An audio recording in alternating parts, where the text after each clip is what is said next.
Hi, my name is Tayondee Kelley. I'm reporting for BRJL 103. This school year, 2022-2023, Chapman University has seen an increase of student enrollment. This has affected the housing for Chapman, especially for a freshman class. For those students living in main campus resident halls, a majority of them live in three-person rooms. To understand more of the situation, let's hear from the first years.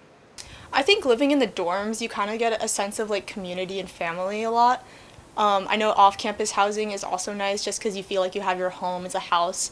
But I really like it in the dorms just because I feel like I have my neighbors, which are right across the hall. We made friends with them, and then down the hall too. I think it's a lot easier to meet people you wouldn't meet in your classes. So I think it's really big in kind of that creating that sense of community. However, there are also consequences when choosing to dorm on campus. For example, one time I found human feces in the shower. So that's kind of an extreme, but the fact that that happened kind of shows that hygiene is not often great. So you have to really make sure you clean and your shower shoes and everything. So that's something you have to keep in mind.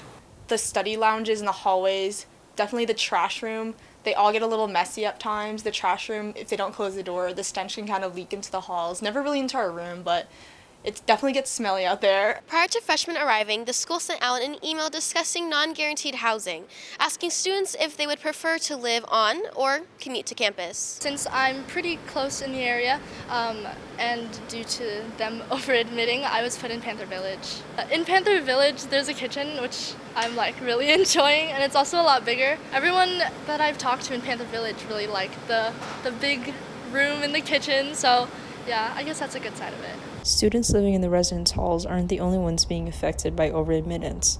Resident advisors also have their hands full working in the dorms. It's definitely gotten a lot busier than it normally would be. I'm a first-year RA, but from what I've heard about in the past, just the fact that Chapman admitted around a third more students than they normally would has made things a lot busier, and it's giving us very little free time and no time for ourselves, really. But I mean, it's all doable as long as you are able to have some good time management. Although the exact numbers of this year's enrollment has not come out yet, we've seen a steady increase in previous official reports. For now, the situation seems doable.